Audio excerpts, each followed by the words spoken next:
um prazer imenso em abordar esse tema de agora, que é, digamos, a eterna saudade. Lembranças, saudade de João Chaves e dos entes queridos que já se foram.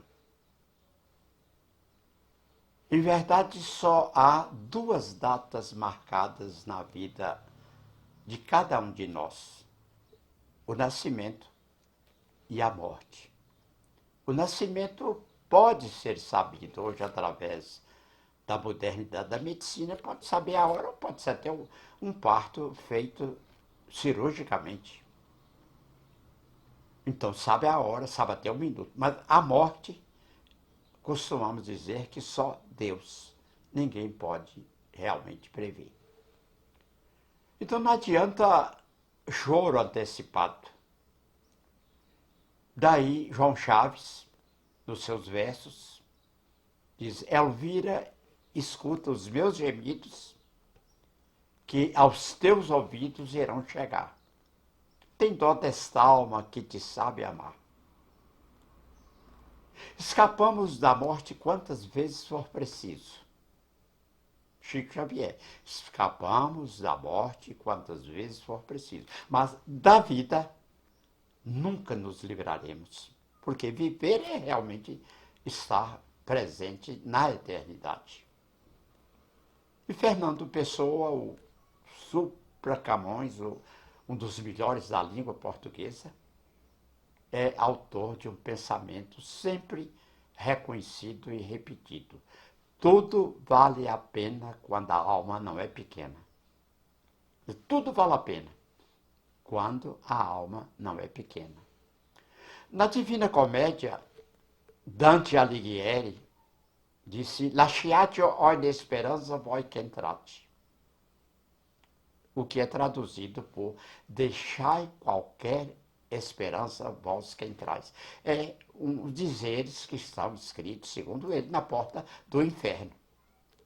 Do lado de fora, fique toda esperança.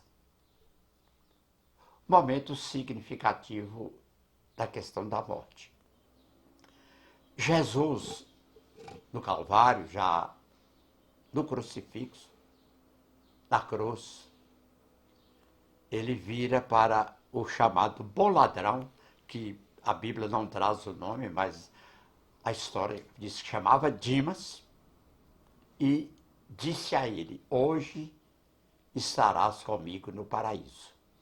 O texto está em Lucas 23, 43.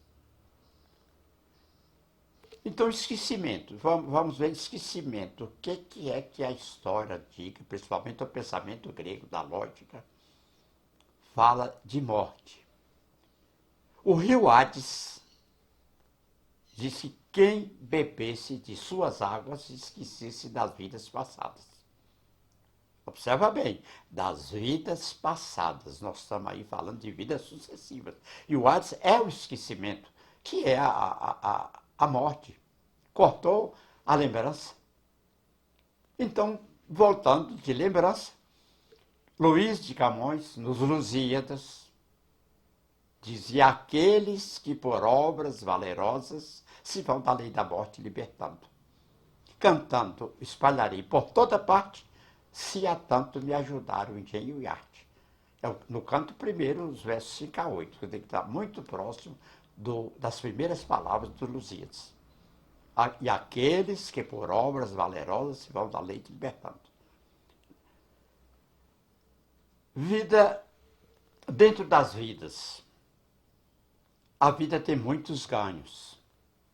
É lindo como existem tantas vidas dentro da vida. Em nossa existência há realmente uma série importante de vidas e de acontecimentos, que são valores eternos. O valor da amizade, do amor, a criação, o momento da criação espiritual, da Gênesis, o primeiro capítulo da Bíblia, Velho Testamento, o versículo 27, que é importantíssimo e deve ser muito meditado. E Deus criou o homem à sua imagem, A imagem de Deus o criou. Homem e mulher os criou. O que precisa pensar muito bem é que a palavra mulher entra aí já no versículo 27. Então não é Eva a primeira mulher. Eva é mais tarde, já é depois que Adão é formado de barro. Aí a criação espiritual. É a imagem e semelhança de Deus. E Deus é espírito. Não é a imagem material, é a imagem espiritual. É o ícone espiritual. Homem e mulher os criou. A criação material, então o Senhor Deus formou o homem do pó da terra, o barro, e soprou em suas narinas o fôlego de vida. E o homem se tornou um ser vivente. Já está no capítulo 2 da Gênesis, versículo 7. Os laços do sangue não criam os liames entre os espíritos. O corpo procede do corpo, mas o espírito não procede do espírito. Quer dizer, o corpo gera corpo através do DNA, da concepção masculino e feminino. Mas o espírito não. Ele é eterno e é único. Tem princípio na criação por Deus, mas não tem fim, porque ele é da eternidade. Após duas espécies de famílias.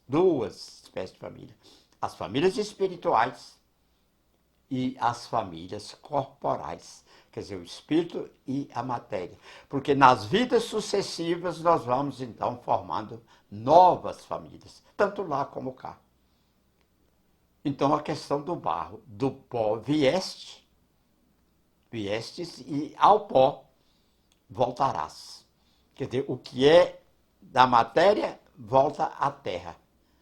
Gênesis 3. Vieste do pó e ao pó retornarás. Observa bem as duas expressões bíblicas. Na Gênesis, ou no Gênesis, o primeiro livro, do pó viestes. Ao pó voltarás. Em Eclesiastes 12 diz, viestes do pó e ao pó retornarás. Então, já há aí um prefixo diferente, que é de retorno, ou que seja até de repetição. Não é bom que o homem esteja só. A expressão bíblica também. Farei para ele alguém que o auxilie e lhe corresponda. Gênesis 2,18.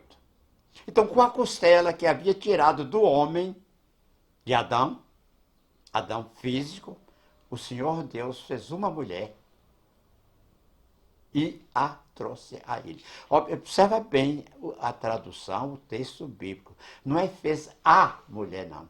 Deus fez uma mulher. Porque a mulher já estava lá no 27 do capítulo 1. Disse então o homem, esta sim é osso dos meus ossos e carne da minha carne. Quer dizer, essa é física. Ela será chamada mulher, porque do homem foi tirada. Já está aí no versículo 22 e 24 do 2. Então, da geração Adão e Eva, nasce 7 filhos de Adão. 7 já não é o terceiro filho. Primeiro, Caim e Abel. Muitos anos depois, então, 7, o terceiro filho de Adão. Agora, isso é explicado o seguinte, é no final, Gênesis capítulo 5, que diz, Adão viveu 930 anos, tendo gerado filhos e filhas. É a primeira vez que aparece o feminino na história de Adão e Eva. Então, só os 3 filhos homens. Quando diz que ele viveu 930 anos, é que diz que gerou filhas no feminino. Aí vamos falar agora de registros acásticos, que é uma palavra nova, de certeza, praticamente para todo mundo. São 3 tipos de registro das lembranças do espírito, na sucessividade das vidas. Os registros atávicos, o inconsciente, que já é da parte dita freudiana, o pecado original, que é dito por muitas das religiões, e o karma. Então, atavismo, inconsciência, pecado original e karma. Jesus dizendo aos seus discípulos: aqui estão minha mãe e meus irmãos, minha família pelos laços do Espírito.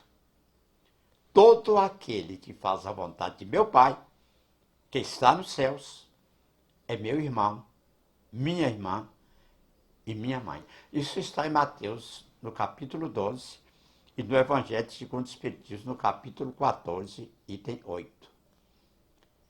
Fora do paraíso e no mundo real, homem e mulher adquiriram as características humanas, sujeitos à dor e aos esforços da sobrevivência. Isso é preciso explicar. Quando Eva comete o erro de comer do fruto da árvore do centro do jardim do Éden, e que era o único artigo proibitivo do estatuto, da Constituição do paraíso, do Éden, e que eles fizeram o contrário do que era dito, aí eles foram expulsos do Éden, ou expulsos do paraíso, e passaram a ficar sujeitos à dor e aos esforços da sobrevivência. Aí que se transformar novamente em homem e mulher, na espécie humana, com todos os problemas de sobrevivência. Desde então, observem bem, o objetivo principal da espécie humana é a volta ao paraíso, ou seja, ao céu. Então, todo o nosso esforço é para cumprirmos de novo a obrigação, de tal forma que possamos voltar ao paraíso, ao Éden, ou ir para o céu, como a gente diz, com mais simplicidade.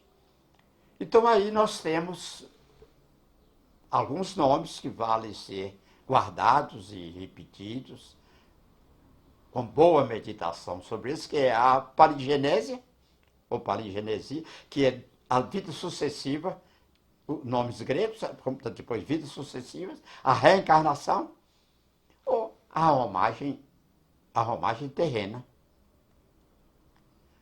Lucas, no capítulo 1, quando o anjo Gabriel, ou o espírito Gabriel, ou Gabriel, o arcanjo, vai dizer a Maria: bendita és tu entre as mulheres. Anunciar a chegada de Jesus, o Cristo. Em Mateus 10, vai dizer: nada há encoberto que não haja de revelar-se, nem oculto que não haja de saber-se. Ou seja, nada vai ficar escondido. Deus vê tudo. Deus é a onisciência, a onividência, a onipotência, a onipresença. Então, nada há escondido para o Criador. Aí nós temos, já mudando, já na literatura espírita brasileira, a colônia espiritual Nosso Lar, que é do livro de André Luiz. E tivemos há pouco tempo em Montes Claros a nossa irmã Célia Diniz, que veio fazer exatamente sobre a lembrança dos entes queridos, que quando se sabe por que está sofrendo, o sofrimento fica mais suportável. A gente vê um sentido nele. Ou seja, sabendo a realidade do mundo espiritual, a suscetibilidade dos problemas que nós temos que ter, e temos realmente, então tudo fica mais leve, mais suportável. Bendita a doutrina que me ensinou a ver a Deus através das lágrimas. São palavras dela, Célia Diniz. Em Atos 7, e apedrejavam a Estevão, que invocava e dizia: Senhor Jesus, receba o meu espírito. Então é a crise realmente da eternidade, quando Estevão, que deveria ser o cunhado de Paulo, e acabou não sendo, porque executado, inclusive, com a participação do próprio Paulo, é a história do primeiro santo considerado da Igreja Católica, que é Santo Estevão. Homens piedosos sepultaram Estevão e fizeram grande pranto sobre ele. Já está no capítulo seguinte, no capítulo 8. O que importa é o tempo que passamos juntos. Nós estamos falando de família, de entes queridos. O que importa é o tempo que passamos juntos. Tempo de presença, tempo de convívio, tempo de ternura, tempo de felicidade. Eu me lembro de um acontecimento num domingo, 9 da manhã. Eu estava passando de carro pela rua Doutor Veloso, ali esquina com a Presidente Vargas, e em frente a um conservatório, Lourenço Fernandes, que ficava ali, eu vi o meu amigo e companheiro, Antônio, em lágrimas inimagináveis. Ele estava num pranto terrível, chorando na porta do consultório de um filho dele, que tinha morrido há muito pouco tempo.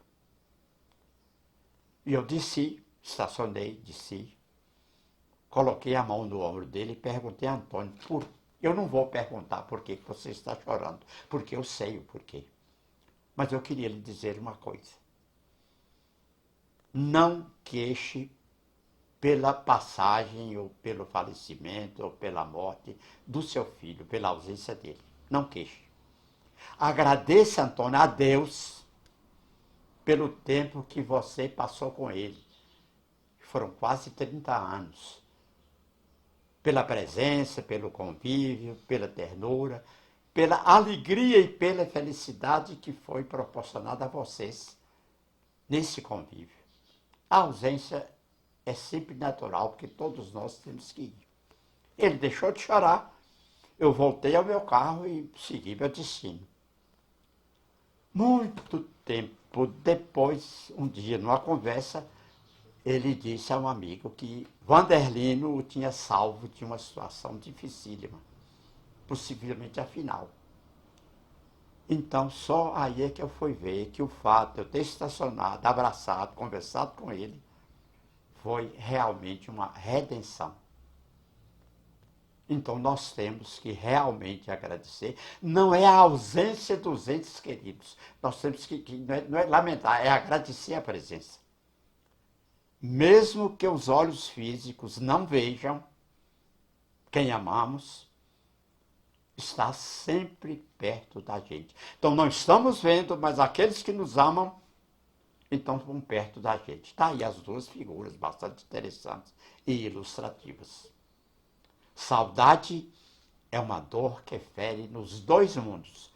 Francisco Cândido Xavier. Então, a saudade não é só nossa para com os que se foram, é também deles para nós que ficamos.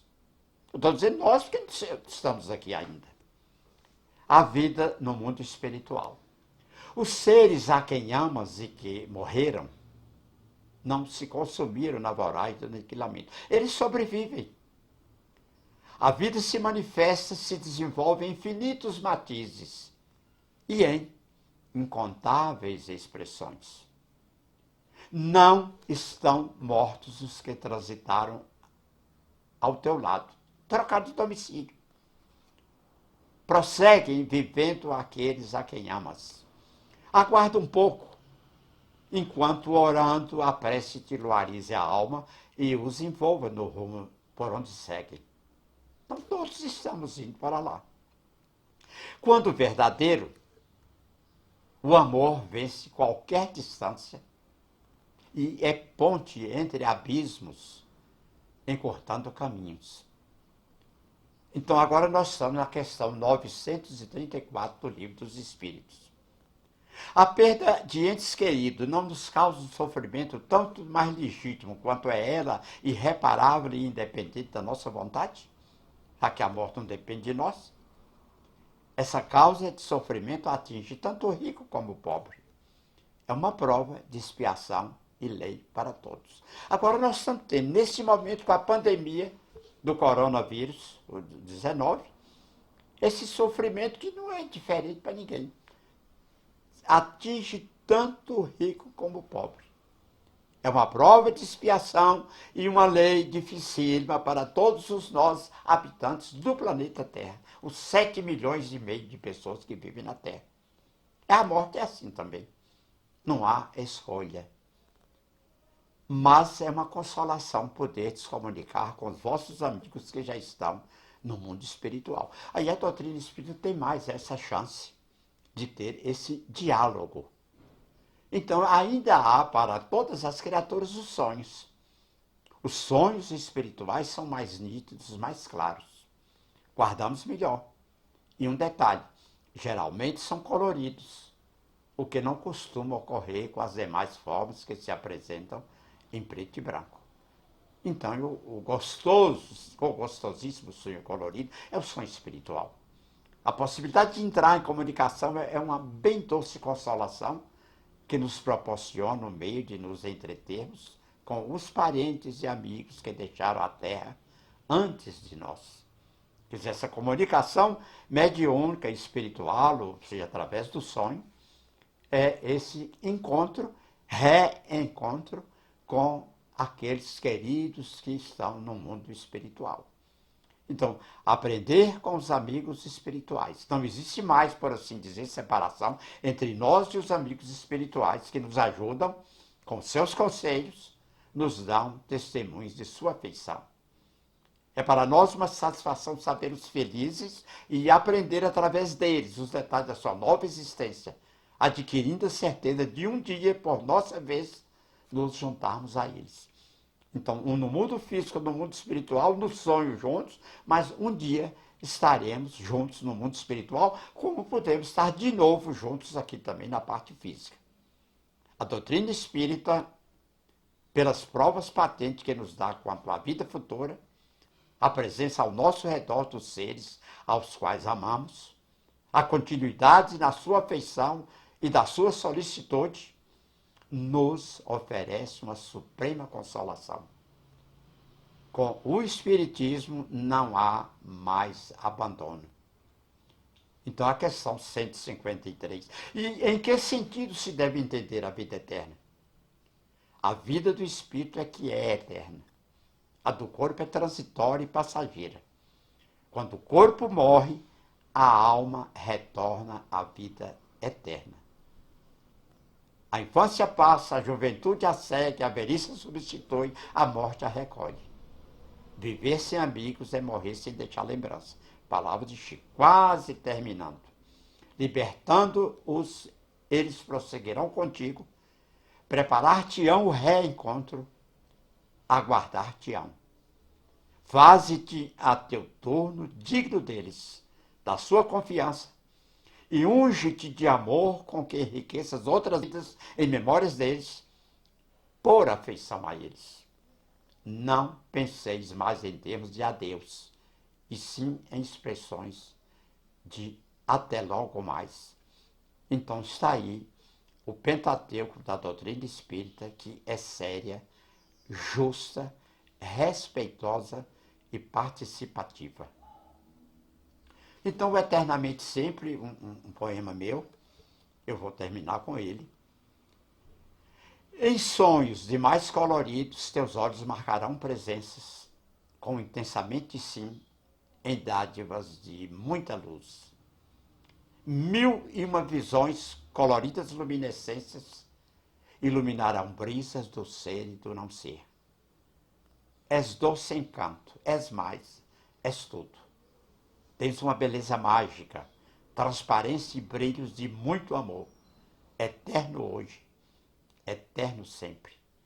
E há, terminando, a eterna lembrança do grande João Chaves, nosso conterrâneo ilustre dos Montes Claros.